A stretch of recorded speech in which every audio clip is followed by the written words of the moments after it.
Muito boa tarde a todos, sejam bem-vindos em nosso espaço, Caminho da Luz. Nosso objetivo sempre é proporcionar essas discussões, esses bate-papos, temas que estão presentes aí no dia a dia, né? Essas discussões. Hoje nós escolhemos um tema muito interessante, que há muitas pessoas já têm me procurado, têm discutido comigo, perguntado. Desde 2004, quando foi lançado esse artigo pelo Leonardo Boff, né, sobre a questão da ressonância Schumann. Né? Então, na verdade, esse assunto veio à tona quando o Frei, né, Leonardo Boff, famoso aí no Brasil, tal, publicou um artigo no Jornal do Brasil do Rio de Janeiro, no dia, deixa eu pegar os dados certinho aqui para não falar bobagem para vocês. Né? Então, no dia 5 de março de 2004, ele publica o seguinte artigo, tem um resumo aqui, ó. Em seu parágrafo mais contundente, Boff afirma: por milhares de anos, as batidas do coração da Terra tinham essa frequência de pulsação e a vida se desenrolava em relativo equilíbrio ecológico. Ocorre que a partir dos anos 80, e de forma mais acentuada a partir dos anos 90, a frequência passou de 7,883 para 11 e depois para 13 Hz por segundo. O coração da Terra disparou. Coincidentemente, desequilíbrios ecológicos se fizeram sentir. Perturbações climáticas, maior atividade dos vulcões, crescimento de tensões e conflitos no mundo e aumento geral de comportamento desviante das pessoas, entre outros. Devido à aceleração geral, a jornada de 24 horas, na verdade, é somente de 16 horas. Portanto, a percepção de que tudo está passando rápido demais não é ilusória, mas teria base real nesse transtorno na ressonância Schumann. E esse artigo segue. Então, tem 3 pontos importantes no artigo de Leonardo Boff, né? Que eu não sei especificamente se é com 2 F, né? Da onde ele tirou isso? Eu andei pesquisando muito para saber qual que é a fonte do Leonardo Boff. Não consegui encontrar. Da onde foi que ele tirou essas afirmações, esses dados, essas questões todas? Né? E é engraçado que a internet tem uma coisa muito interessante, né? Surge um artigo como esse, depois milhares de outros sites é a cópia desse daí. Ninguém é original, ninguém cria uma discussão, ninguém faz um debate original. Aí, é claro, a gente vai pesquisar em sites científicos, né, essa discussão, cientistas falando sobre o assunto. Então, nós vamos colocar para vocês aqui, como eu sou um físico, essa é minha área, então nós vamos estar colocando os 2 lados para vocês analisarem e chegarem às conclusões próprias, tá ok?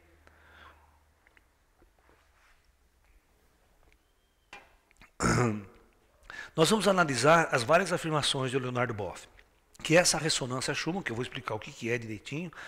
Em primeiro lugar, estaria causando, né, desequilíbrio ecológico. Né?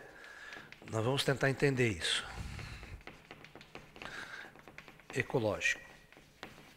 Isso a partir dos anos 90. 2. Além do desequilíbrio ecológico, essa influência estaria, essa mudança de frequência, estaria causando um desequilíbrio nas pessoas, deixando as pessoas muito mais tensas, muito mais nervosas, muito mais ativas. Né? Visto que o cérebro humano tem uma frequência de ressonância parecida e seria influenciado por um aumento dessa ressonância Schumann, proporcionando um estado mais tenso do ser humano, mais agressivo, poderia explicar mais tensões mundiais, essas questões todas, até por procedimento de guerras. Uma outra afirmação forte que ele faz aqui é a aceleração do tempo. Né? Ok? Isso, se você conversa com as pessoas, mas o tempo está acelerado, mas está passando tão rápido, parece que está tudo muito rápido, tudo acelerado. Será que isso é verdade ou apenas uma percepção, né, ilusória de quem está vivendo no século XXI, um mundo muito agitado, uma sociedade muito, né, se liga o rádio, a locutora já fala 1000 por hora, né, porque vamos agora apresentar, né, diferente de se ligar na Rádio Eldorado, agora vamos ouvir com... né? Vocês, né? Você vai apresentar música clássica, aquele locutor tranquilo, né? Qualquer rádio FM que você pega aí de jovem, né? Puta, o cara tá 1000 por hora, tomou 2 litros de café e tá lá no... Né? É aquela velha história, eu tenho 30 segundos para falar essa informação. Então o nego atropela. Certo? Então você pode ver, locutor de FM é um neurótico mental, né? Total.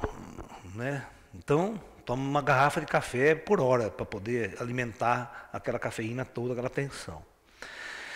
E nós vamos discutir se realmente o tempo está sendo acelerado por causa dessas variações e se as variações existem mesmo, se elas são reais. Tá? Então, vamos entender. Muito bem. Em primeiro lugar, o que é essa ressonância Schumann? Quem que é esse Schumann aí? Como é que funciona isso, tá? Então, vamos colocar esses dados certinhos para vocês aqui, né? Tem um físico alemão chamado Wilfried Otto Schumann. Ó, nome bem legal.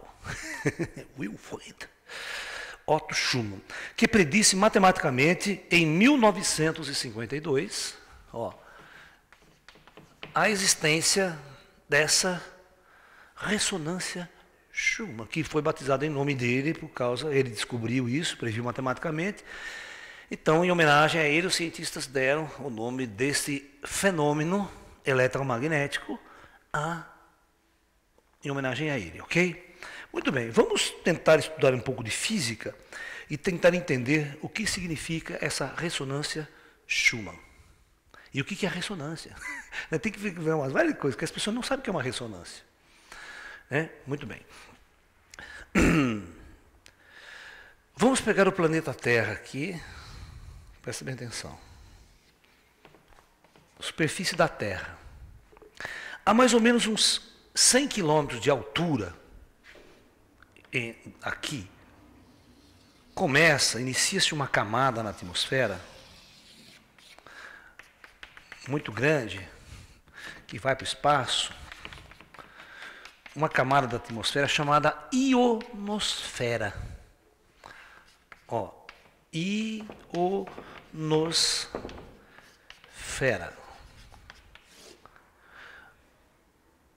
Eu vou dividir essa palavra em íon e osfera, para a gente tentar entender melhor o significado.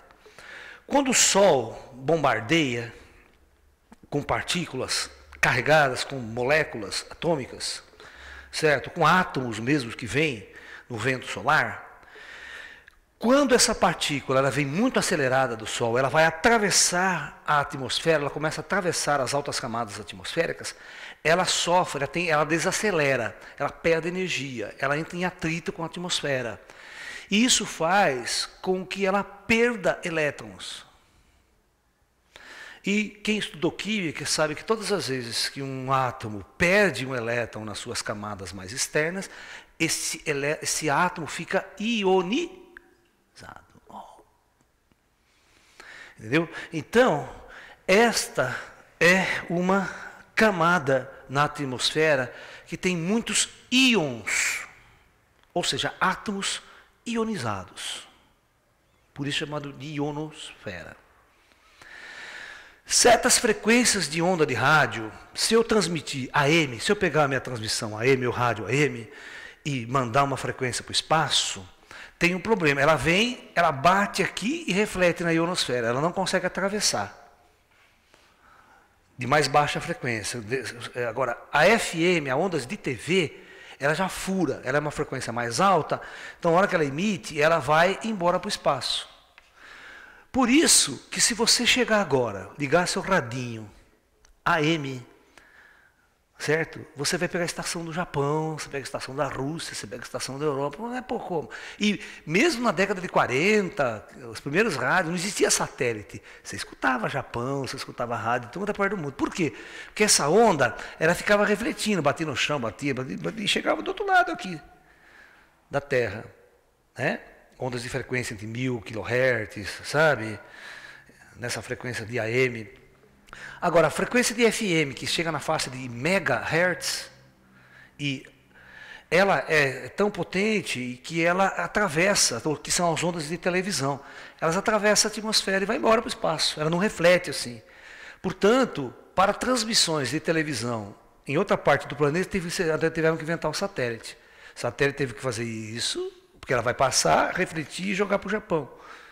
Senão a gente não conversa via TV, por causa do tipo de onda que a gente está utilizando na transmissão. Mas o que nos interessa são ondas eletromagnéticas de baixa frequência, natural. Então, vamos tentar entender aqui. Muito bem. Então, vamos ver. Esse cara, ele percebeu que o campo magnético gerado pela Terra, em relação à ionosfera, criava uma coisa muito interessante, criava um capacitor esférico. Quem sabe o que é um capacitor? Quem estudou um pouco de eletrônica, física no colégio, sabe que a palavra capacitor, ela vem, né, ela armazena energia elétrica. Então a coisa funciona mais ou menos assim. O capacitor mais conhecido que a gente tem é o de placa. Você tem uma placa aqui, você tem um condutor, um fio aqui, né, que você bota uma tensão, pode ser positiva. E aqui tem uma outra placa, ele continua aqui e aqui negativa. Entre esse espaço aqui pode ter o ar ou pode ter algum elemento isolante. Né? Então, entre essas duas placas aqui, você tem um campo elétrico, né, induzido aqui. E esse campo elétrico, né, armazena energia. Os capacitores armazenam energia elétrica. Você submete numa tensão, ele é como se fosse uma bateria. Ele armazena para depois descarregar. Ok? Então, o campo elétrico, porque existe um campo elétrico aqui. Um capacitor esférico ou cilíndrico, você pode ter esférico ou cilíndrico. Tá? No caso da Terra é esférico. Um capacitor cilíndrico seria um capacitor assim. Ó. Eu tenho uma placa aqui, tem uma outra placa aqui, ele é comprido assim, ó, né? Aqui é um tubinho que vai para lá também, como se fosse uma pilha comum. Aí você teria esse espaço aqui, um elemento isolante. Geralmente a gente tem muito nos aparelhos eletrônicos, a gente tem um cilindro, aquele tubinho assim, né? Que são os capacitores cilíndricos que ficam na fonte, geralmente, queima, sai aquele cheiro fedido, porque tem um óleo dentro dele. A parte isolante, que é um tipo de um óleo, sabe? Então quando ele queima, ele entra em curto, aquele óleo ferve, até sai para fora do estufa, ele sai para fora, tá, que cheiro, aquela fumaceira, quando queima a fonte de amplificador, de potência. Né? Porque eles armazenam, eles vão fazer exatamente o papel de equilíbrio dessas fontes. E um capacitor esférico seria exatamente uma esfera redonda e uma outra esfera ao redor. Ok? Com material praticamente, vamos supor, isolante entre elas. É o caso do planeta Terra. O planeta Terra cria, na verdade, então existe um campo elétrico, uma diferença de potencial, segundo os cientistas, da camada ionosfera. Aqui, mais ou menos, tem uns 50 quilômetros isso aqui, ó, mais ou menos, tá? De altitude para começar a ionosfera. Cria-se um campo elétrico esférico, um campo elétrico, ok? Que sempre vai ser eletromagnético, e esse campo elétrico tem uma diferença, segundo os cientistas, de 50.000 volts. A diferença de potencial entre esses dois pontos. Né? Então, mas, tudo bem. Aí, existe o campo eletromagnético, uma onda eletromagnética, olha que interessante. Se você jogar uma onda eletromagnética de baixa frequência, rolando na atmosfera aqui, o fato dela bater na ionosfera, né, e não poder sair, ela fica presa aqui. Ela fica andando aqui, ela pode refletir, bater, mas ela fica presa. Ok? Vocês sabem o que é uma onda estacionária? Já ouviu falar em ondas estacionárias? Então, você quer ver, vou tentar explicar. Se eu não explicar esses detalhes, vocês não sabem o que é ressonância Schumann. Vou pegar uma corda de violão. Está esticado aqui uma corda. Se eu bater nessa corda, ela começa a vibrar. Ela faz isso aqui, ó. Ela começa, certo? O fato da corda estar esticada com uma certa tensão específica, quando eu bato nela, ela oscila numa frequência característica daquela corda, é onde que ela entra em ressonância. No caso do violão e todos os instrumentos musicais, presta atenção, Todos os instrumentos musicais são afinados para que essa onda seja igual para todos, então todo mundo possa tocar e não está desafinado. Essa frequência, o batimento dela é em 440 Hz. Ok? Então é uma onda sonora. É o Lá, é o chamado Lá central. É o Lá. Claro que as outras cordas vão ter outras frequências. Mas o Lá central é por ela que você afina todas as outras. Estabelecer o campo de harmonia entre as cordas. No piano é a mesma coisa. O Lá central vai dar 440 Hz.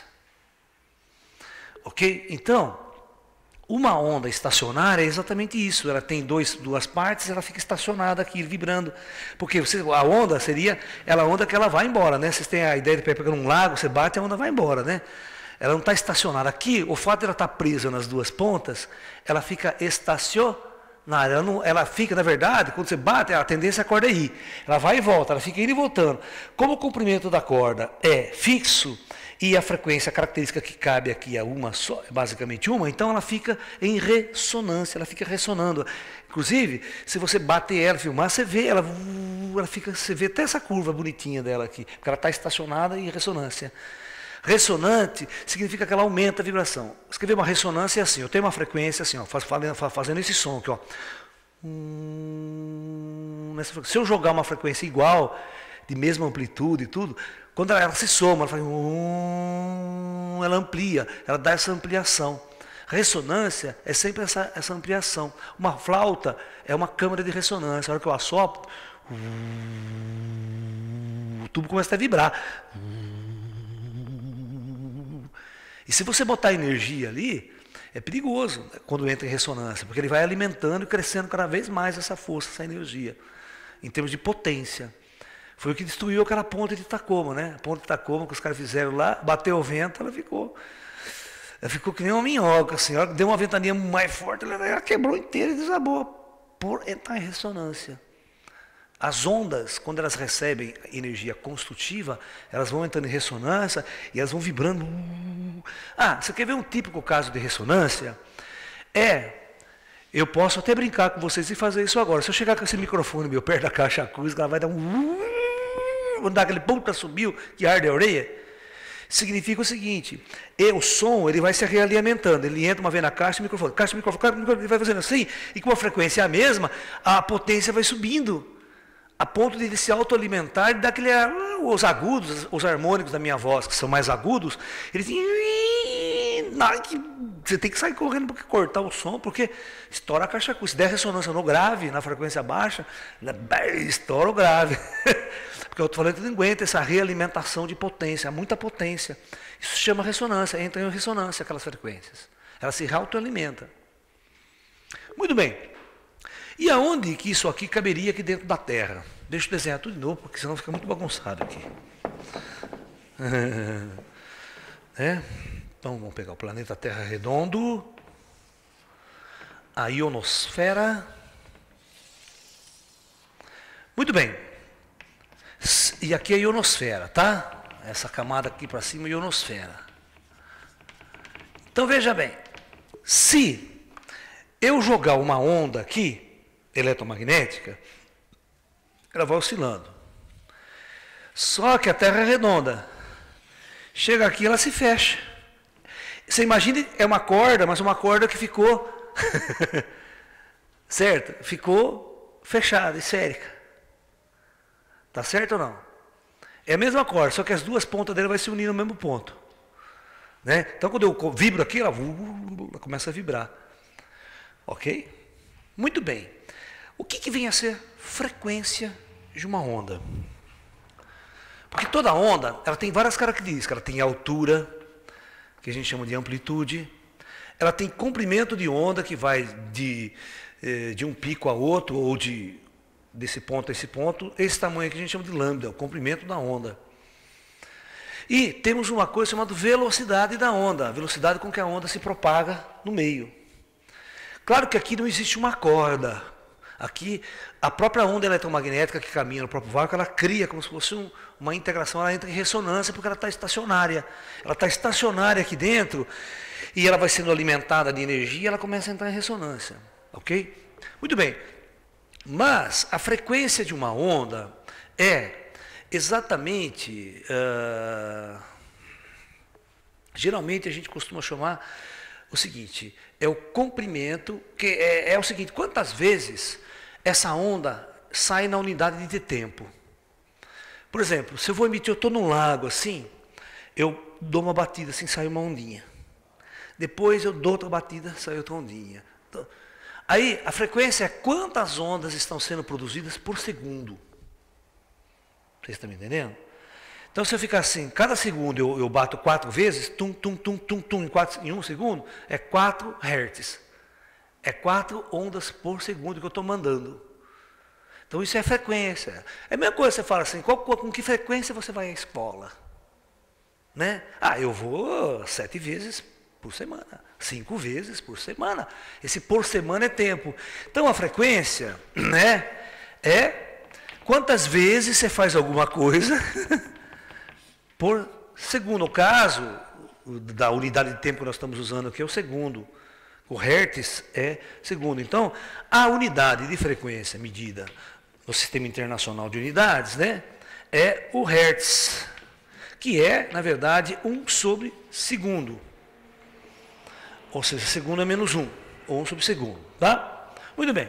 Então, qual que é a velocidade da luz de uma onda eletromagnética? Toda onda eletromagnética ela se propaga no vácuo a 300 mil quilômetros por segundo. Perfeito? Então, olha que coisa interessante. Vamos fazer uma continha aqui. Vamos ver que mágica que nós estamos criando aqui para vocês entenderem. A velocidade da luz ou das ondas eletromagnéticas no vácuo é 300 mil quilômetros por segundo. Eu vou perguntar para vocês, qual que é o comprimento da circunferência da Terra? Ou seja, se tivesse uma corda, qual seria o comprimento dessa corda? Praticamente a nível da altura da Terra, aqui para ficar fácil a conta. Isso, 40 mil quilômetros. É?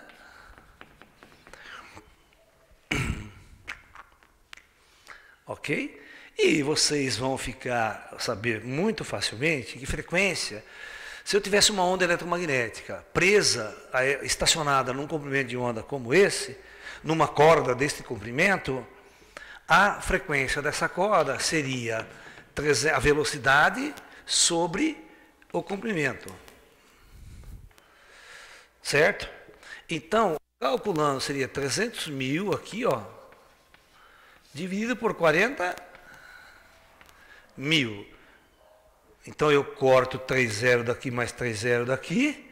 Depois eu corto mais um zero daqui com esse zero daqui. 30 por 4, quanto é que dá? 7,5. Então, veja bem, eu teria, neste caso, uma frequência estacionária de pulsação de 7,5 Hz. Mas não se esqueça que a gente fez esse cálculo a nível da superfície da Terra, né? A onda ela não acontece a nível da superfície, então vai ter algumas pequenas... E a velocidade da luz também dentro da atmosfera da Terra não é igual no vácuo. Certo? Dependendo da altitude, ela tem pequenas variações e tudo mais. Essas oscilações de tempo, temperatura, tudo isso aí influencia um pouco nos dados. Olha, mas olha que interessante, a ressonância Schumann básica, o pico maior dela é, né, a ressonância Schumann, vamos colocar assim, a frequência de ressonância Schumann é 7,85, se não me engano, Hertz. Ou seja, são ondas de baixa frequência, né, do espectro eletromagnético. Ok? Então, você vê que o nosso dado, o jeito que a gente fez mais teórico assim, simples, desprezando todos os atritos, tudo, dá 7,5. E seria, então, razoável esperar um batimento elétrico, um batimento de 7,5. Medido, dá entre 7,8 por aí, 85. Perfeito? Então, a ressonância Schumann é essa batida, e ela entra em ressonância, ela se estabiliza pelo comprimento da corda, e a velocidade com que a onda vai se propagar nessa corda, estabelece a frequência desta corda, frequência característica dessa corda, como no caso do violão. Eu tenho um comprimento. Você sabe que no violão, se você não tiver o comprimento exato da corda, não toca. Se você fizer o braço um pouquinho mais curto do violão, pode esquecer que não vai tocar com instrumento nenhum. Seu violão vai ser desafinado. Inclusive, eles começaram a construir certos violões com corda de aço e a corda não afinava, dava problema de comprimento. Então eles tiveram que fazer o seguinte, eles tiveram que pegar o braço do violão, está aqui, né, o braço do violão, e está aqui a caixa do violão. Quando está o cavalete aqui, né, eles tiveram que fazer o seguinte, eles tiveram que inclinar esse cavalete aqui, para fazer essa corda grossa ter um comprimento e essa fina ter um comprimento diferente. Essa variação de comprimento fazia com que afinasse. Senão não afinava. Mas não são todos os instrumentos, alguns cujo projeto vai usar. Geralmente corda de aço precisa de um pouco dessa inclinação, dependendo do projeto do instrumento. E o tipo de corda que vai ser usada, ela não afina, ela precisa ser um pouquinho mais comprida para chegar na frequência de batimento, porque elas têm que entrar em ressonância certinho, todas elas, quando você faz aquelas frequências serem exatas, para dar um som harmônico. Você tem que bater na corda esse som. Pim, dom, dom, dom, dom. Sabe? Ela tem que ter essa, quando ela está afinadinha, ela tem que ter isso. Se não tiver, não toca.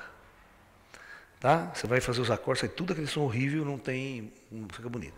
Então, isto é ressonância, e este batimento é ressonância Schumann.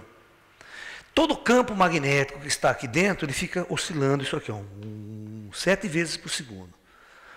Como aqui existe uma biosfera, todos os animais, as plantas estão sobre essa influência desse batimento. Nosso cérebro tem cargas elétricas, nós estamos em ressonância com isso. Muitos cientistas, alguns cientistas, não têm trabalho profundo sobre isso. Eu tentei procurar, alguns cientistas que pesquisam dizem que também não tem trabalhos muito profundos sobre isso, que é qual que é a interação que essa ressonância Schumann tem com as ondas de nosso cérebro. Que influência teria? Chega a se falar no artigo do Leonardo Boff também, que a partir do momento que os astronautas saem da Terra, eles vão para o espaço, eles saem fora do campo de ressonância Schumann. Então aí eles começam a passar mal. Começam a se sentir mal por não ter esse batimento, né? Esse batimento elétrico e tal, e eles começariam a ter problemas sérios no espaço, de saúde, de cabeça, dor de cabeça, tal. A ponto da NASA criar um aparelho artificial dentro da nave que colocaria a ressonância Schumann lá dentro. Inclusive, se você fuçar na internet, tem aparelho de ressonância Schumann para vender. Custa $300, tal. Você põe na sua casa lá para baixar a frequência, para você ficar sob influência de uma frequência mais baixa, que é o 7,5. Porque segundo o Leonardo Boff, ela subiu para 11 e 13 Hz. Estaria hoje em 13 Hz, essa frequência básica. Vocês percebem que é até difícil disso acontecer. Por quê? Porque não dá para você manter, né, num comprimento específico, uma frequência básica, geral, além desses valores. Mesmo que você suba um pouco o comprimento da Terra em alguns aspectos, a variação vai ser pequena. Vai dar nessa faixa de... Bom, então, vamos continuar a discutir a coisa. Né? Muito bem.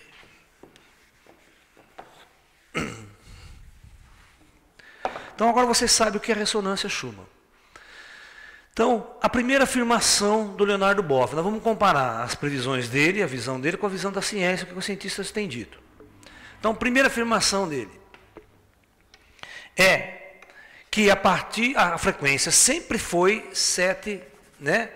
A frequência de ressonância Schumann, né? Sempre foi em torno de 7,85 Hz. E a partir dos anos 80 e 90, essa ressonância, ela saiu de 7,8, foi para 11 e chegou até um valor atual de 13 Hz. quase que dobrando a sua frequência. E ele diz que esse aumento dessa pulsação elétrica, como se a Terra pulsasse, por isso que ele falou coração da Terra, né, pulsa, como se fosse uma batida cardíaca, né, influenciaria a psique humana, ou problemas ecológicos, terremoto, maremoto, vulcões. Agora, isso é suposição, não tem nenhum estudo científico que relaciona o aumento dessa vibração, ou se esse aumento existe, com atividades geológicas e atividades climáticas no planeta. Por isso que eu não sei de onde ele tirou essa informação, se ele ouviu alguma conferência, alguma outra conferência citando essa possibilidade de, mas um estudo científico em cima disso, não tem. Muito bem, vamos ver. Então a primeira afirmação é, estaria mesmo essa ressonância aumentando?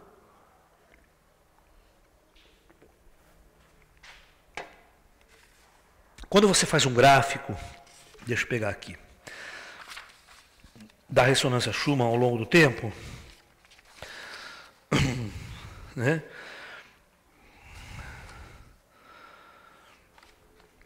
Geralmente, se você fizer um gráfico,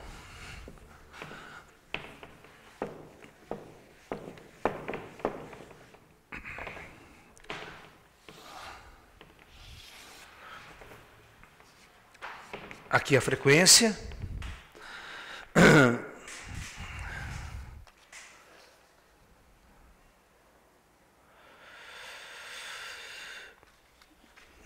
variando de 0, né? Vamos colocar aqui né? Vamos deixar aqui 30. Então os cientistas começaram a perceber que essa frequência, que esse batimento, né? Ela começava a oscilar aqui. Quando chegava nesse ponto aqui em 7,8, ela tinha um pico. E aí ela continuava e ela passava a ter outros picos harmônicos, que nós chamamos, não de tão intensidade quanto 7,8, mas tá? Ela tinha um pico, segundo alguns cientistas, esses picos aconteceria, né? Deixa eu ver aqui. Ah lá. Em 14, ó, estaria 14, né? 20 e assim por diante. 20 aqui, 26, 36, 39 e assim por diante. Ou seja, não existe uma ressonância somente numa única frequência. Existe algumas de menor intensidade em outros pontos. Isso é fatídico, isso é medido. Eles medem agora, você vai lá. Mas esse pico maior hoje está lá. Em torno de 13, 14, existe uma secundária, que a gente chama de uma onda secundária, que estaria ressonando também nessa faixa de frequência, mas ela não é tão intensa. Mas só que isso sempre existiu. Né? E essa onda aqui, se você fizer um gráfico da variação dela, a variação dela com relação ao tempo, ela é, esse pico aqui, ela fica oscilando, se você fizer um gráfico, de mais ou menos, né? Assim, mais ou menos, só 0,3. Ou seja, a oscilação dela entre esse 7,8 é muito pequena. E hoje os cientistas fazem essa medida, porque os laboratórios geofísicos do mundo inteiro medem sempre isso aí, eles são categóricos em afirmar que não houve nenhuma variação nesta frequência Schumann de 7,8. Para mais, para menos, só 0,3. Essa é a oscilação que ela dá. Que ela está presente, e é o pico intenso. Não sei de onde Leonardo Boff tirou essa informação de que subiu essa ressonância, está em 14 e tudo mais e tudo mais. Então essa é uma afirmação científica. Ok? Então, isso, só essa afirmação científica, que essa análise, de que hoje você mede a frequência principal ainda continua lá, e ela oscila apenas em mais ou menos 0,3. Né? Essa frequência estaria oscilando aqui assim, ó. E o pico está aqui, existem essas harmônicas aqui, em outras frequências de ressonância, que sempre também existiu, segundo cientistas que medem há muito tempo isso. Desde que essa frequência foi descoberta, o pessoal avalia isso, e eles não sabem, não existe um estudo profundo para saber qual que é a influência desse batimento em nossas vidas ou no ecossistema. Então, qualquer afirmação é especulação. Não tem um estudo profundo, são mais esotéricos afirmando tudo isso. Eu acho meio problemático você criar certas explicações naturalistas ou coisa para questões puramente humanas. Pode ter influência? Pode. Mas você fala que é violência, eu vou roubar, eu vou matar porque eu estou sendo influenciado por uma vibração. Nós temos que ter essa responsabilidade também, senão é culpar o diabo, né? Não, o problema não é meu, o diabo que me tentou. Né? Eu matei aquele cara porque o diabo falou no meu vídeo que eu tenho que matar ele, fui lá e matei. Tem muita desculpa assim. Fala, meu filho, então quer dizer que se eu chegar na torneira e falar assim, mata aquele cara lá que eu dou 10 conto, você vai e mata. Cadê a sua consciência? Cadê sua integridade? Não importa quem fala na torneira, quem mande você. Sabe? Você tem que tomar consciência e fazer o que é certo, pô. Oh. Né? Fui influenciado pelo demônio, demônio que me tentou. Passou uma puta mulher gostosa na sua frente, você é casado, bem casado, não, demônio me tentou. Acho que esse demônio tem outro nome.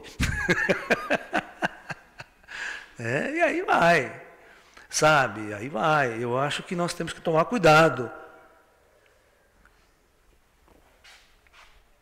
Quando vocês leem um artigo na internet, a internet aceita de tudo. Blogs principalmente. Vocês pegam essa informação e vão tentar ver todos os lados da questão. Isso é pesquisar.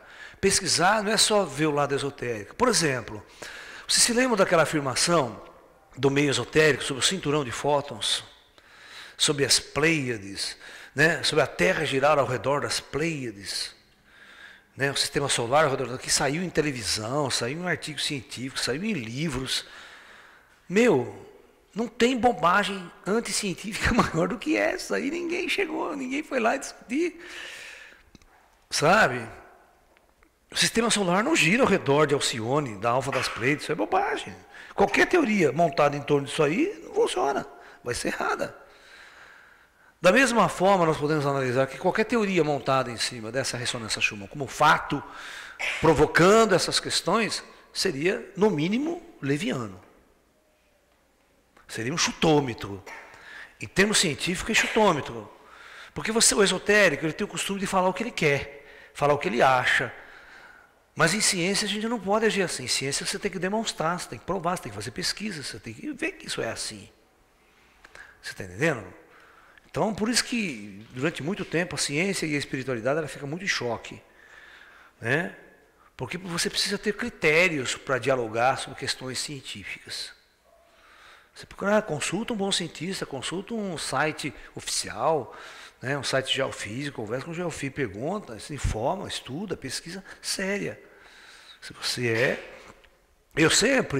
como eu vivo no meio de físicos, eu sei como eles são chatos, como eles são exigentes, eu não posso simplesmente sair afirmando um monte de coisa e não ter prova nenhuma sobre isso. Né? Aí tem uns amigos meus físicos que me enchem o saco, né, quando eu coloco essa teoria minha sobre física quântica e espiritualidade, sobre vida após a morte, sobre essa questão toda, né? Aí eles falam para mim, mas você não demonstra nada, você não fala. Eu falei, peraí. Desde quando Einstein demonstrou alguma coisa na vida dele? Einstein era um físico teórico. A teoria dele, por exemplo, foi demonstrada por um laboratório, certo?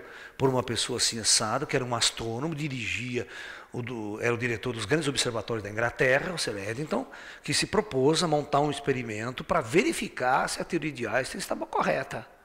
Mas não foi o Einstein que foi lá montar a experiência. Primeiro porque Ele não é um físico experimental, ele não sabe montar equipamento, montar aparelho, não é a área dele, não é praia dele, ele é um físico que constrói teorias. Agora, quando você tem os físicos experimentais, são geralmente técnicos em eletrônica, conhece tudo, tem uma equipe que tem engenheiros eletrônicos, tem isso, tem aquilo, é uma equipe, é uma multidisciplinar. E aí eles montam, né, equipamentos sofisticados, montam um experimento para verificar determinadas coisas. E tudo isso é muito dinheiro gastoso. No meu caso, eu cheguei assim para eles, porra, vocês nunca levantaram a bunda sua salinha aí de físico, desse seu laboratório dentro da universidade, que pesquisa coisa que não tem nada a ver com isso que nós estamos falando, e foi no centro espírita? Então isso é chamar Chico Xavier de o maior charlatão da história. Você tem coragem de chamar e provar que Chico Xavier era um charlatão? Alguém foi cientificamente demonstrar que Chico Xavier era um grande charlatão? Eu nunca vi isso acontecer na história. Todos os que foram lá, repórteres e tudo mais, demonstrar que ele era um charlatão, saíram com o rabo entre as pernas. Então, de duas umas. Se o que o Chico em si era uma verdade, então vocês têm que investigar aquela verdade e dar uma definição para ela. Talvez a minha teoria se demonstre aí. Na existência de vida após a morte, na existência da consciência após a morte, na existência de uma cidade astral, como o nosso lar, toda aquela coisa lá. Alguém tem que... Mas se você não mudar a sua consciência, você não vai. Então, por isso que eu digo, os físicos que são reacionários, que são da turma do materialismo, que fica lá no laboratório, que não sai para fazer uma outra pesquisa, é igual você conversar com um físico, um astrônomo sobre ufologia. Ele nunca fez uma pesquisa sobre ufologia. Como é que ele pode dar a sua opinião sobre ufologia? Nunca foi a campo, nunca fez uma pesquisa, nunca investigou nada. Só porque ele é um físico, tem um rótulo lá, às vezes é físico do estado sólido, não tem nada a ver com essa questão toda, ele vai dar uma opinião, você vai aceitar. Não é bem assim, o cara não fez nenhuma pesquisa. Uma vez eu fui num debate muito interessante, e tem um físico lá, parecia um físico também lá, astrônomo ainda, totalmente cético. Eu não acredito nas coisas. A primeira coisa que eu fiz para ele foi essa: escuta aqui, o senhor, eu nunca vi o senhor no meio ufológico, nunca vi. Por acaso o senhor fez alguma pesquisa ufológica em sua vida? Saiu a campo, foi? Quantos artigos o senhor publicou na área para saber, mesmo negativamente, né? Você pode publicar um artigo dizendo, fiz uma pesquisa tal e não descobri nada. Aí você publicou, né? Olha, não, nunca fiz nada. Então como é que você pode discutir essas coisas comigo e lançar sua opinião babaca? Você nunca pesquisou nada. Da mesma forma, eu jamais vou entrar na sua área, porque eu nunca pesquisei nada na sua área, mas eu estou há mais de 30, 40 anos pesquisando. Todos os congressos, todos, nós estamos debatendo, discutindo, estamos lá. Já trouxemos físicos, astrofísicos da NASA, que trabalhou para a NASA, tudo. Até astronautas veio falar com nós aqui em congressos. E você nunca viu isso? Não. Então como é que você vai discutir isso comigo? Não adianta você ter um rótulo, só porque você tem um rótulo, você tem autoridade para falar sobre o assunto. Você não tem autoridade para falar sobre o assunto. Quantas vezes eu não meti de frente? Sabe? Porque isso não é assunto da sua área, a não ser que você se proponha a fazer uma pesquisa. Agora, se você se propõe a ficar uns 10 anos, sair a campo, pesquisar, fazer tudo, aí nós vamos conversar depois dos resultados disso aí. Mas acontece que esses caras não fazem isso. Mesma coisa sobre discutir vida após a morte com esses caras. Esses caras não têm capacidade de fazer uma discussão dessa com você. Não é a área deles, eles não estudam isso. Entendeu? Eles não têm parâmetros para discutir essas coisas com você. Eles só têm aquela mente fechada de laboratório dele fazer conta de física. Eles têm essas ideias, mas não sabem o que está acontecendo. Nunca foram no centro espírita. Vai lá no centro espírita, vai lá, senta lá e vai ficar olhando, vai ver o que acontece, vai ver a fenomenologia toda. Está aí, para todo mundo ver. Né? Você tá entendendo? É louco, então você vai ter que demonstrar que ele é louco, que ele é paranoico, que ele é isso, que ele é esquizofrênico, que o fenômeno não existe, que isso não acontece. Certo? Então, vai lá. Mas raramente você tem alguém fazendo esse tipo de pesquisa. E todo mundo que vai fazer pesquisa científica começa a se convencer, começa a ficar meio bilolado com a coisa. Começa. Então, por isso, da mesma forma, eu não estou dizendo que as questões espirituais, que as questões esotéricas não existem, é tudo babaca. Mas eu só estou dizendo que tem muita coisa no meio esotérico que se fala que é bobagem. Porque não tem esse argumento, não tem essa rigidez mais científica de fazer a coisa. Muito esotérico, muito método, me fala o que quer. Aí você não consegue confirmar porque ele fala o que ele quer, né? Bom, eu já descobri, fazendo uma pesquisa, aí tem um programa de televisão que passou, tem uns 10 Jesus na Terra reencarnado dizendo ser Jesus. E agora? Como é que fica o nosso Henri Cristo? na história. Não é verdade? É verdade. Tem um no México, não, sou Cristo, a encarnação de Cristo, Jesus. Tem outro não sei aonde, lá na Rússia, na Ucrânia, lá não sei onde, também, todo mundo. E tem milhares de seguidores. Não, eu sou Jesus reencarnado. Sabe? Pô, aí eu falo, que agora, como é que eu fico com o meu Henrique Cristo aqui no Brasil? Né? Você está entendendo agora? Pô, então a gente tem que tomar cuidado também. Deve ter meio umas coisas meio distorcidas por aí. Mas a gente pode ter, mas tem coisas muito importantes, muito sérias acontecendo também no meio esotérico, no meio da fenomenologia. Ok? Então nós temos que tomar esses cuidados também, que tem muita gente que fala coisas que não são verdades. Mas isso não destrói o meio esotérico como um todo. Você está me entendendo? Então a gente tem que simplesmente fazer uma pesquisa, fazer uma coisa séria e tudo mais. Né? Tanto qualquer meio do que a gente chama de meio esotérico, tanto no meio ufológico, no meio espiritualista, no meio espírita, todos esses fenômenos eles estão aí para serem investigados e pesquisados. Basta que os cientistas saiam das universidades e vão atrás da pesquisa, fazer uma pesquisa séria, procurando médiums sérios, certo? Fazendo esse trabalho. Eles vão começar a se convencer de que algo a mais existe. Ok? Muito bem. Então, continuando, uma outra etapa dessa nossa discussão é: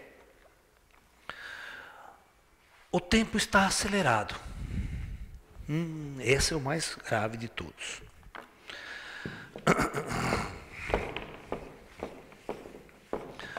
Que a ressonância Schumann todo mundo discute, é a aceleração do tempo. Aceleração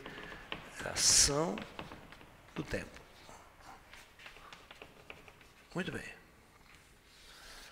Vocês sabem como é que se mede tempo? Como se mede tempo? Para saber se o tempo está sendo acelerado ou não. Acho que é só o reloginho nosso aqui. Então, como é que esses relógios são acertados? Então, na verdade, né, tempo é uma questão bastante subjetiva. E medida de tempo também é uma coisa bastante subjetiva. Então, antigamente, né, os físicos não tinham. O Galileu, por exemplo, que começou a fazer os primeiros experimentos com o movimento, para tentar estudar os movimentos, a aceleração, aquela coisa toda, ele não tinha um relógio preciso para fazer isso. Ele precisava de uma coisa que fosse periódica, que tivesse um ciclo periódico, um batimento bastante constante, para ele criar uma unidade de tempo, e a partir dessa unidade de tempo, de intervalos bastante consecutivos e precisos, ele precisava ter intervalos precisos, para que ele pudesse medir o tempo, e usar aquele padrão. Então, na época, ele não tinha um aparelho, então ele inventou um aparelho de latas d'água. Então ele simplesmente fazia o seguinte: pegou uma lata d'água, fazia um furinho na lata e ficava caindo gota, né? Tum, tum, tum, tum. Aquela gota, certo? Então ele marcava, soltava o carrinho, depois de 3 gotas, chegava no final 4 gotas. Então a unidade dele era gotas. Não tinha essa ideia de segundo, de hora, de minuto, né? Não podia usar essa por enquanto, né? Mas aí tinha um problema: se ele precisava marcar intervalos longos de tempo, à medida que essa água aqui ia baixando, a pressão no fundo diminuía e o relógio dele ia atrasando. Às vezes a gota começava assim, para você ter uma ideia, a gota começava assim, ó. Tu, tu, tu, tu, tu, tu, tu. Você entendeu? O intervalo das gotas começava a aumentar. Não era preciso, porque a água baixava. Então ele teve que fazer um monte de vasos comunicantes para manter esse primeiro aqui, botava mais um monte de vasilha aqui do lado, para manter sempre essa última aqui no mesmo nível. O relógio dele não atrasava. Agora você imagina levar essa merda nas costas para fazer essa experiência, para medir. Né? Então ele precisava encontrar algo mais preciso. E conta a história, aí que vem o gênio, a genialidade. Ele estava buscando isso. Ele entrou numa igreja, assim, de repente dá um pé de vento na igreja. Uma ventania assim, e o candelabro da igreja, que era enorme, começa a balançar de um lado para o outro, assim, com o vento. Ele começou a olhar para aquilo. Falou, porca miséria. É italiano? Né? Cazzo. Né? Ele pegou o pulso dele e começou a medir a periodicidade daquele negócio lá. Falou, não é que esse negócio oscila com uma precisão incrível? Saiu ele correndo da casa dele, da igreja, e foi para a casa dele montar pêndulo. Aí ele começou a montar os pêndulos, né? Começou a oscilar esses pêndulos. Tchum, tchum, tchum, tchum, tchum, tchum. E percebeu que a oscilação dela era extremamente precisa. E disto, ele simplesmente chegou que o tempo que o pêndulo demorava para oscilar de um lado para o outro, sempre era o mesmo. E a fórmula que ele descobriu foi essa.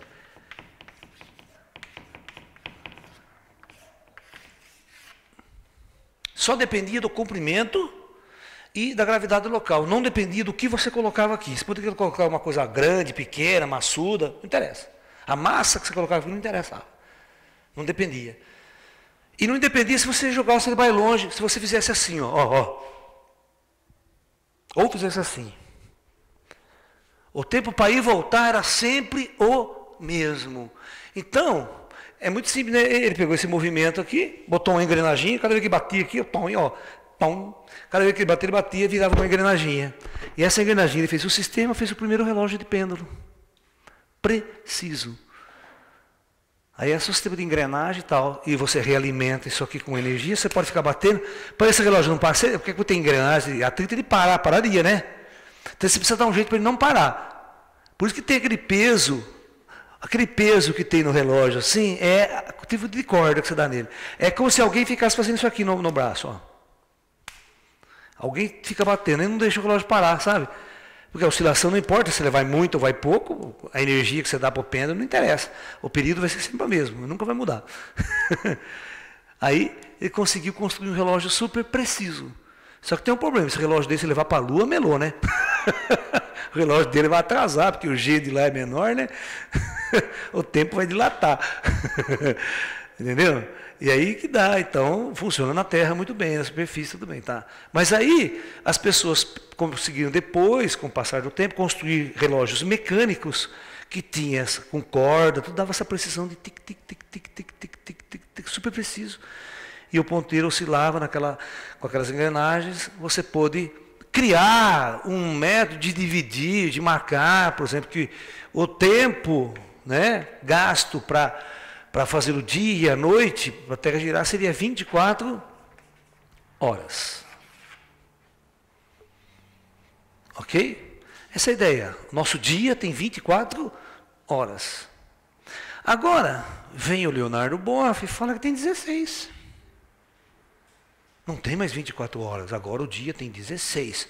Embora nossos relógios marquem 24, mas houve uma redução de frequência a ponto são 8 horas a menos, é muita hora aí, para ninguém perceber, nenhum físico, nenhum astrônomo, nenhum matemático. Os relógios atômicos que funcionam nos grandes observatórios, nos grandes, que precisam ter um relógio extremamente preciso, eles usam o pulso do césio, geralmente eles usam um salto quântico do césio dentro da camada eletrônica ali, que é a precisão que eles usam para o intervalo de medida de precisão de tempo. Então é algo assim, absurdamente preciso. Você tem um relógio, ele vai falhar 20 casas depois da vírgula. Ou seja, significa que ele vai atrasar 1 segundo em 1 milhão de anos. Sabe? É uma coisa absurda assim. Então, e esses relógios têm uma marcação precisa. E outra, eu quero que vocês entendam muito bem. Para que o tempo marcado na Terra estivesse mudando, o tempo marcado, não o tempo percebido, né? Teria que ocorrer uma série de variações na astronomia. Por exemplo, o ano, você tem o Sol aqui. O ano terrestre é marcado pelo movimento da Terra ao redor do Sol, ok? E o dia nosso é marcado pela rotação da Terra, a velocidade com que a Terra gira ao redor de si mesmo, ok? Então, muito bem. Então, está lá a Terra ao redor do Sol, ao redor do seu eixo. Movimento de rotação aqui. Para que o tempo marcado, ou seja, o tempo perceptível estivesse sendo acelerado, né, alguma coisa estaria variando astronomicamente. Ou seja, se o dia não tivesse mais realmente 24 horas, a Terra teria que aumentar a sua rotação. Se a Terra aumentar a sua velocidade, principalmente neste fator aí de 4 horas, que é um aumento violento, nós teríamos um caos oceânico. Porque não sei se vocês sabem, mas as ondas do mar, mesmo sem vento, aquela ondulação do mar é causada pela rotação da Terra. Tá? Então você tem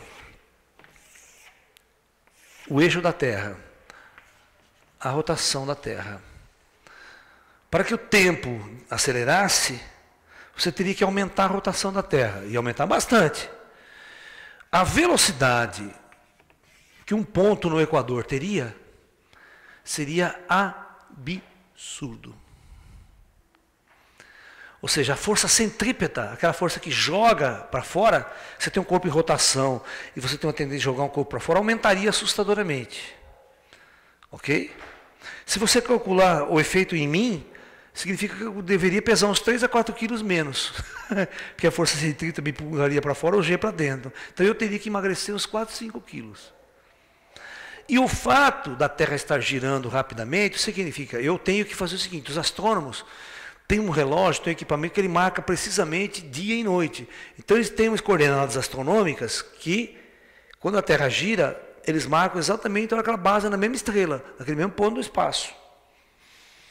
A mesma coisa com a translação da Terra. O ano teria que ser reduzido também. Um ano não teria 365 dias mais. Ou seja, a Terra teria que estar acelerando, porque tempo para nós é intervalo entre eventos cíclicos. Se você dizer que o tempo está acelerando, significa que tempo, na verdade, velocidade, para você ter uma ideia, velocidade, todo mundo sabe que é espaço sobre tempo, não é verdade? Se você quiser qualquer informação sobre o tempo, você inverte, fica espaço sobre velocidade.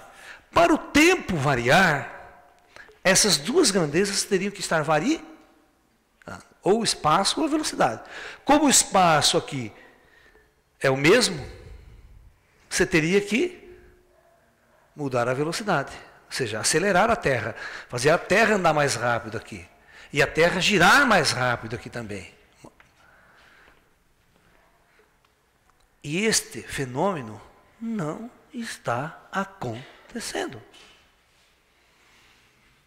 Por exemplo, existem observatórios no mundo que diz que dia que ocorre a estação do ano, qual dá o equinócio, o solstício, sabe, as estações precisas. Os observatórios têm marcos precisos de trilionésimo de segundo, a hora que o eixo entra aqui, então começou a primavera, entrou solstício aqui. Esse marco é muito preciso. É o dia que o sol nasce lá na Porta do Sol, sabe, na Bolívia, aquela coisa toda, certo? Exatamente, em Stonehenge nasce naquele ponto, né?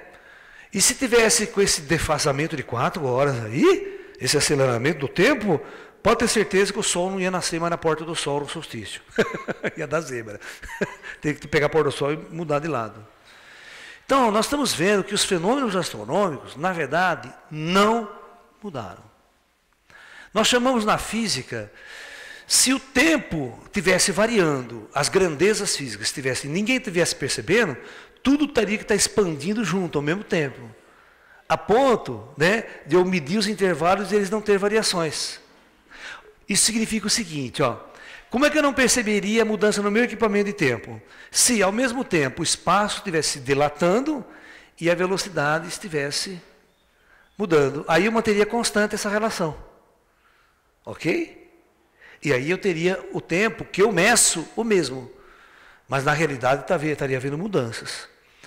Nós chamamos isso em física de mudança nas constantes físicas. As constantes físicas estariam sendo alvo de uma alteração. Mas aí você mede as constantes físicas, porque tem laboratórios que trabalham com medição de constante o tempo todo. O G, né? Constante de gravitação, o G, a aceleração a nível de superfície da Terra, sabe? E tudo que é constante, a constante o H, a constante de Planck, porque essas constantes são a velocidade da luz, C, na relatividade, São os valores que você tem parâmetros precisos para medir, para relacionar todas as outras equações. Se essas constantes variar, aí as equações têm que sofrer variações. Alguma coisa está acontecendo. Se a velocidade da luz no espaço estiver sendo alterada, algum fator está mudando no espaço. Entendeu? Se por algum motivo o espaço estiver se dilatando, por algum motivo que a gente não saiba, aí o tempo, a medida de tempo estaria sendo alterada. E não é o que está acontecendo fisicamente. Tá? Então a Terra não está girando mais rápida. O dia continua tendo 24 horas. A nossa percepção do tempo, nas pessoas que vivem na cidade, no século XX, que estão muito atarefadas com outras coisas, não percebe o tempo passar. E elas, como elas não percebem, a noção do tempo delas fica perturbada. Se você um dia não estiver fazendo absolutamente nada, estiver relaxado, puta, não passa as horas, cara. Eu digo que você estiver com dor de cabeça, está mal, está na sua casa na cama, as horas não passam, o tempo não passa. Que merda, ainda é 5 horas. Quando você estiver trabalhando num serviço chato, você não vê a hora de sair, para ir embora para casa, o tempo não passa, é um saco. Agora, se você estiver fazendo algo gostoso, que você, nossa, passa, parece que rapidinho o tempo, acabou o negócio. Né? Igual quando você vai em roda gigante, em parque, montanha-russa, acabou, tem que sair. Paguei, gastei, mas já acabou. Não é? Dá aquela sensação de quero mais, né? E, pô, só isso? Né? Então, essa é uma questão fundamental a ser discutida. O tempo, o intervalo de tempo medido científico não está mudando. Eu não sei da onde também que o Leonard Boff, né, diz que essa variação da ressonância Schumann tem a ver com variação real do tempo. Tá? Tudo está mais acelerado. Não está mais acelerado. Só a vida do ser humano está mais acelerada. Porque um jovem, o jovem ele chega de manhãzinha, acorda às 7 horas e já vai para a escola. Volta para casa, liga o rádio FM, 1000 por hora o rádio FM, né? Depois já tem compromisso, tem que fazer ginástica, tem que fazer academia, depois vai fazer aula de inglês, vai fazer aula de espanhol, vai fazer não sei o quê, e tem que arrumar um namoradinho, e tem que fazer, é milhão, ele não vence, é 1000 coisas para ele fazer, tem que fazer lição de casa, isso, aquilo. É muita coisa para a cabeça, é muito informar. Se você estivesse tranquilo, só brincando, se divertindo. Ou seja, a mente dos jovens foi pressionada, tem que fazer aula de informática, computador, agora é tudo isso. Na minha época eu ia brincar para a rua, eu chegava da escola, largava, ia brincar, só voltava às 6 horas da tarde para casa, quando estivesse escurecendo, mas saí do mato aqui na vila. Mas o jovem de hoje ele é muito estressado, a civilização nossa é uma civilização estressada, é uma civilização que está a 1000 por hora, então a sensação e a percepção de tempo delas vai ser alterada. Mas não é algo real. Eu não consigo enxergar a ressonância Schumann como uma mudança real nas questões de espaço-tempo, que mediria os fatores de mudança de tempo, velocidade, a constante temporal. Ok? Então essa é a minha opinião. Posso desagradar muita gente. Mas eu como esotérico, como espiritualista também, dialogando com os meus amigos espirituais aí, eles olham para mim e falam assim, não é físico? Se vire. O que você acha? É bom senso, tudo é uma questão de bom senso. Certo? Quando eu faço alguma coisa errada, eles me reprimem, falam, ó, pensa melhor. O que você acha? Discute melhor, vê. Você está entendendo? Não que eles cheguem a dar uma resposta clara para vocês, mano. Você investigar, pesquisar, estudar. Você que tem que crescer. Você que tem que acordar, você tem que aprender a fazer. Senão eu não poderia chegar e explicar tudo isso aqui para vocês, né? Eu tenho que estudar, tenho que saber o que é isso aqui. O que é uma ressonância, o que é isso, o que é o fator de ressonância, papapá. Ok? Agora, essa é a realidade. Agora, se terremotos estão aumentando, se o clima está mudando, pode ser por outros fatores, pode ser. Eu assisti uma conferência no Jô Soares, um geofísico da USP, que foi esses dias no Jô Soares. O tema do debate dele, da apresentação do Jô, era assim: aquecimento global é uma fraude. Não existe. Tudo invenção de governos, tudo invenção estrutural para manipular. O clima está mudando? Não, não está mudando. Você fala, poxa, mas hoje deu um frio desgraçado, mas vocês perceberam que sempre o cara coloca essa seguinte notícia para você: olha, o frio de hoje só fez em 1830. Pô, se 1830 foi, qual a diferença? O clima sofre realmente muitas alterações ao longo do tempo, tem muitos fatores. Mas se em 1830 não tinha aquecimento global, não tinha e deu gelo, qual que é o problema então? Olha, a inundação aqui, a última inundação desse tipo que só aconteceu em 1940. Falei, pô, então, pior seria se nunca tivesse acontecido na história algo parecido. Mas vocês já perceberam que sempre houve algo parecido em tal época? Por exemplo, tem uma coisa muito interessante, que vocês têm até o desenho, a Era do Gelo. Né? Nenhum cientista conseguiu explicar hoje por que a Terra entrou em gelo até o Equador.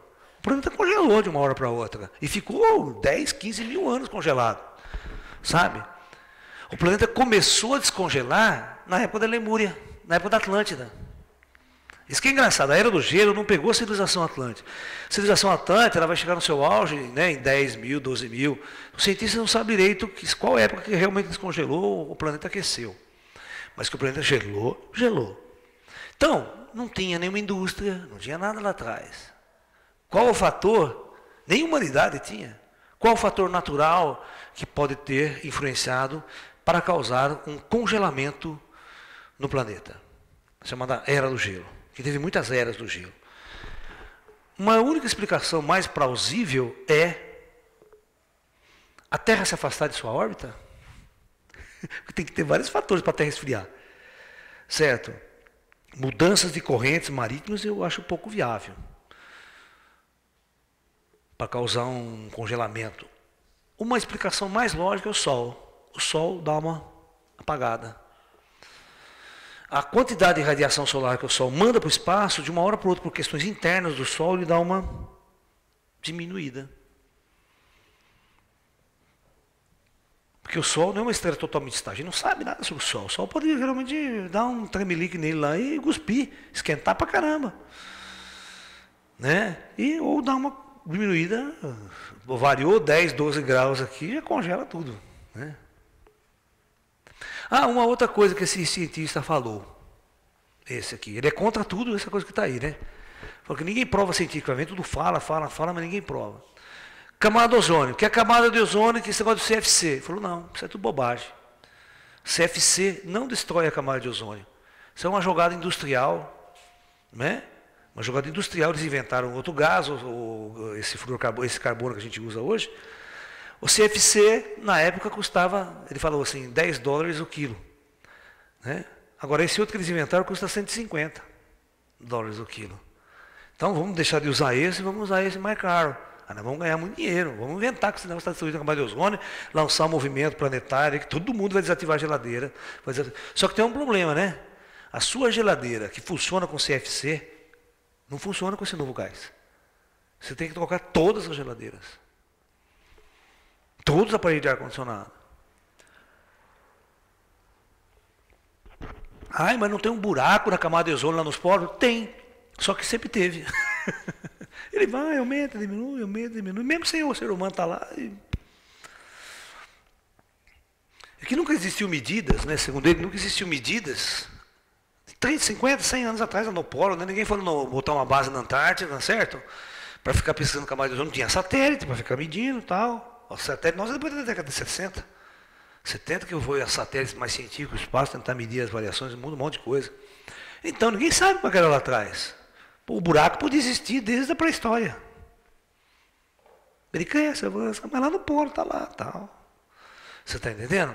Então, ele começa a jogar, ele começa a colocar, né, aquecimento global, coisa, clorofluoro de carbono, você está entendendo? Todas essas questões, são pessoas que discutem como se fosse uma invenção dos países do primeiro mundo e outro para tentar manipular certas questões aí, né, globais. Por isso essa Rio +90, essas questões ecológicas, você vê, os grandes países nunca aderiram. Japão, Estados Unidos, não aderiram a esse negócio aí não, isso é tudo fantasia. Aí vai, né? É complicado, a gente não sabe em quem acreditar nessa história. Em quem que você vai acreditar? Está vendo mudanças climáticas violentas? Né? Tempestade sempre teve, frio sempre teve, papapá. O clima é muito maluco mesmo, né? Variações climáticas a Terra sempre sofreu por outros fatores, que não é exatamente o homem. Né? Aí eu vou discutir, mas o gás carbônico na atmosfera. Muito gás carbônico não vai dar o aquecimento global, o efeito estufa, como no planeta Vênus. Mas não dá para comparar o planeta Vênus com a Terra. Qual que é a pressão na superfície de Vênus? Pressão atmosférica. Ele falou assim, simplesmente é 300 vezes maior que a Terra. Então o aquecimento em Vênus tem 400 graus de temperatura na superfície. 400. É um forno para assar pão. Na superfície de Vênus, 400 graus. Então, veja bem, ele falou assim, mas não é a pressão. É igual panela de pressão, né? Você tem que pressionar para a temperatura aumentar lá na panela de pressão, você cozinhar mais rápido. A pressão na Terra é baixíssima, você não vai conseguir um aquecimento. Pode jogar carbono à vontade, lá que você não vai aumentar a temperatura na superfície. Não vai ter aquecimento global por causa do carbono. Porque é a pressão que faz aumentar a temperatura e não a quantidade de carbono na atmosfera. Então eles vão discutindo, esses caras são climatologistas. E eu quero ver a história. Em quem você acredita? Porque neste mercado mundial existem interesses, caras. Existem muitas indústrias que criam interesses para vender produto. A indústria farmacêutica faz a mesma coisa. Cria doenças que não existem para vender remédio.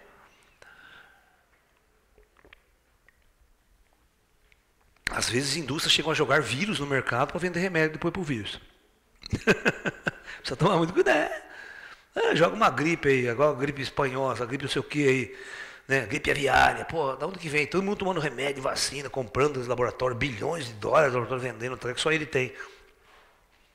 Às vezes só ele tem o remédio e ele joga o vírus, né? Que ele produziu no laboratório. Ele tem a contramedida, ele joga o vírus e joga o remédio depois. Fica bilionário, né? Então, nós estamos num mundo muito complicado, sabe? Muito complicado, de interesse, de multinacionais, de grana, máfia, bandidagem. Então, basicamente, é isso que eu acho que eu queria falar para vocês, assim, acho que mais informações a respeito, né? É essa, eu quero que vocês façam suas pesquisas, estudem, investiguem, e vocês vão ver, né? Se o nosso mundo está mudando, se as certas variáveis estão mudando, elas são muito mais cósmicas do que a gente possa imaginar. Pode haver grandes terremotos em massa, disparo de terremoto? Pode, porque ninguém sabe nada sobre a estrutura geológica interna do planeta Terra, ninguém sabe nada sobre o Sol. A qualquer momento pode acontecer uma coisa que a gente não sabe. Pode explodir um mega vulcão, como essas coisas que o pessoal tem, um mega vulcão, como aquela questão da Yellowstone, né, o gigante vulcão de Yellowstone, e botar a Terra em colapso total. Pode. Já explodiu no passado? Já. É uma questão de tempo, os cientistas falam, para ocorrer um mega vulcão e mudar o clima na Terra de uma hora para outra. Né, isso em estudos de camadas geológicas, os climatologistas percebem que tem uma camada de cinza, o clima baixou totalmente, porque numa cinza vulcânica, algum efeito aconteceu. Então, o nosso planeta pode sofrer a qualquer momento mudanças drásticas na sua estrutura. E cientificamente comprovado que pode acontecer. Mas como a ciência não é tão precisa, não é tão avançada, nós não temos controle sobre esses fatores. Pode dar uma tempestade solar em 2012, em dezembro de 2012? Pode. É engraçado que muitos cientistas ficam falando, não vai acontecer nada, isso é bobagem. Mas peraí. Chego assim para ele e falo, qual é a capacidade que você tem de dizer que não vai acontecer? Não posso afirmar, com certeza. Da mesma forma que eu também não posso afirmar que vai acontecer, você também não pode afirmar que não vai acontecer. Porque eles não têm dados para dizer que não vai acontecer. Certo? Ele acha que não vai acontecer. Você está me entendendo? Então, nós chegamos a um ponto que tanto os científicos quanto os esotéricos estão na mesma berlinda. É só esperar para ver. Vamos esperar 20 de maio passar, depois nós vamos conversar.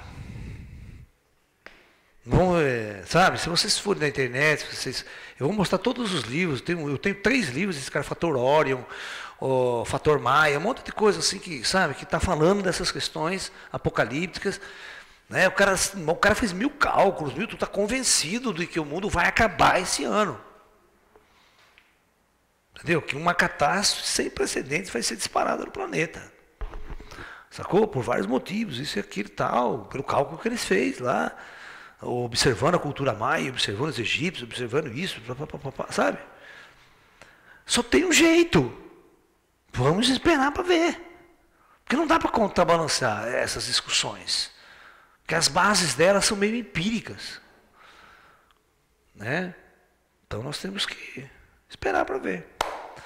Convido vocês para dia 21/12/2012 estar lá no sítio, para tudo ou nada. Leve sua mochila apocalíptica, como se fosse o último dia, né?